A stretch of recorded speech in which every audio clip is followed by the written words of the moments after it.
नमस्कार, मैं हूं एल के नामदेव और आप देख रहे हैं भारत का आईना। आज हम रायपुर लोकसभा क्षेत्र के प्रत्याशी एडवोकेट भंजन जांगड़े जी और आपके जिला न्यायालय के ग्रंथालय सचिव के पद पर हैं और उनसे हम बात करेंगे कि आखिर इस चुनाव में उतरने का उनका क्या मकसद है और संक्षिप्त में अपना परिचय भी देंगे। भंजन जांगड़े जी। सभी मतदाता साथियों को मेरा प्रणाम। मैं एडवोकेट भंजन जांगड़े वर्तमान में ग्रंथालय सचिव रायपुर में हूँ और मैं इस 18वीं लोकसभा में रायपुर लोकसभा 8 में एक सांसद प्रत्याशी के रूप में आप लोगों के सामने खड़ा हूँ। मेरा खड़े होने का मकसद ये है कि देश में जो स्थिति परिस्थिति बना हुआ है वो किसी से छुपा नहीं है और जिस प्रकार की देश में महंगाई है, अन्याय है, अत्याचार है, जाति हिंसा है, संप्रदाय हिंसा है और तरह तरह के लोगों को परेशान किया जा रहा है। यहाँ ऐसा है कि एक आतंक का माहौल है और लोकतंत्र संविधान खतरे में है।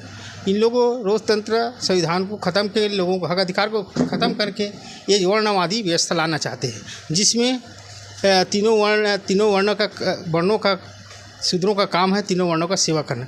इसी को इन लोग राजतांत्रिक व्यवस्था बनाना चाहते हैं, जबकि हम लोकतंत्र में सभी को समान समता, बंधुत्व, भाईचारा, न्याय स्थापित हो, सबको समानता मिले, आर्थिक सामाजिक सबको न्याय मिले, लोकतंत्र स्थापित हो और लोग इतना असमानता का जीवन न जिए कि एक आदमी अमीर आदमी एक गरीब आदमी को खरीद सके। इस सब तमाम मुद्दे ना तो भाजपा उठा रहे हैं, ना कांग्रेस या देश के कोई भी राजनीतिक पार्टी इन मुद्दे पे कोई बात नहीं किया जा रहा है। तो ये मेरा दर्द है। देखिए, जहाँ तक जानकारी है आप संविधानवादी हैं और देश के संविधान को बचाने के लिए आपकी मुहिम चलते रहती है। अगर अभी वर्तमान में देखा जाए तो यह चर्चा है अनेक पार्टी के नेताओं के द्वारा और आम तौर पे यह चर्चा है कि अगर भाजपा अधिक सीटों से आती है तो वो संविधान को ख़त्म कर देगी। तो आप अगर चुनाव लड़ रहे हैं तो किस तरह से उनको रोक पाएंगे? हाँ, बहुत नामदेव जी, बहुत महत्वपूर्ण प्रश्न है। इसको रोकने के लिए हमें जनता के पास जाना पड़ेगा, उसे समझाना पड़ेगा और जिस मुहिम पे हम चाह रहे हैं कि एक सामाजिक क्रांति आए और सामाजिक क्रांति से ही राजनीतिक परिवर्तन किया जा सकता है।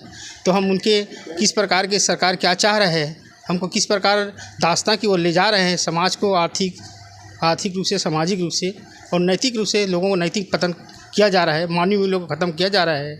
इसको हमें रोकने के लिए हमें जन जागृति लाना पड़ेगा। अन्यथा चलो दोनों सरकार में किसी की भी सरकार आ जाए, उस लड़ना तो हमको है ही और लड़ेंगे तभी जिंदा रहेंगे। हमारे लिए मायने नहीं रखता क्योंकि कांग्रेस जीत रहे या भाजपा जीत रहे। हमारे लिए मायने लिखता है कि हमारा मतदाता जीत रहे हैं, हम जीत रहे हैं, हम हक अधिकार के लिए लड़ाई लड़े। यदि हम समाज को तैयार कर लेते हैं हक अधिकार के लिए तो कोई भी शासन सत्ता में बैठे उसको रोड से लेकर सांसद तक के हम हिलाने के प्रयास करेंगे। और हम चाहते हैं कि हम आप मतदाता इतना जल्दी जागृत हो जाए, जन जागृति लाए और ऐसे तानाशाही सरकार, धार्मिक उन्माद फैलाने वाले सरकार, राष्ट्र की एकता अखंडता को ख़राब करने वाला सरकार, देश को बर्बाद करने वाला और पूंजीपतियों को हाथ कतली बनने वाला, भ्रष्टाचार को संरक्षण देने वाला, काला धन को समाज के दूसरे देश में ले जाकर 61 करोड़पतियों को विदेशों में भेजने वाला है, ऐसे सरकार को उखाड़ फेंकना है। और इसी जन जागृति के लिए हम लोग आज सांसद के रूप में लोगों के सामने खड़े हैं। तो अभी हम बात कर रहे थे भंजन जांगड़े जी से और उन्होंने जो अपना मुहिम बताया है कि लोगों को संघर्ष करना पड़ेगा, लोगों को लड़ना पड़ेगा। परंतु जहाँ तक हम समझ पा रहे हैं इस विषय को कि अगर सभी लोग लड़ाई ही लड़ेंगे, जैसे अभी 46 प्रत्याशी रायपुर लोकसभा में हैं, तो 46 प्रत्याशी निश्चित रूप से कुछ वोट काटेंगे और इस तरीके से जो बहुमत है वो जिस पार्टी को आप ये बता रहे हैं कि संविधान विरोधी काम कर रहे हैं, धार्मिक उन्माद फैलाने का काम कर रहे हैं, तो उनको कैसे रोक पाएंगे? इसके विषय में आपकी क्या प्लानिंग है? हाँ, ये महत्वपूर्ण प्रश्न है कि इसको जब हम रोकना है तो समाज को ही तैयार करना पड़ेगा, क्योंकि लोकतंत्र में समाज का, जनता का महत्वपूर्ण भूमिका रहता है और इसे रोकने के लिए हमें जन जागृति लाकर लोगों को जिस प्रकार के लालच देकर, लालच को ही एक अपनी सीमा बनाकर किसी को पैसे देना। देश में अभी भी डाटा है कि 20 करोड़ आज भी जनता भूखा सोता है देश में। इसके न कि किसी को आत्मनिर्भर बनाने का प्रयास किया जा रहा है, इसको बद से बच्चा जीवन जीने या इन लोगों को अमानवीय जीवन जीने के लिए मजबूर किया जा रहा है। ये सब विषम स्थिति है।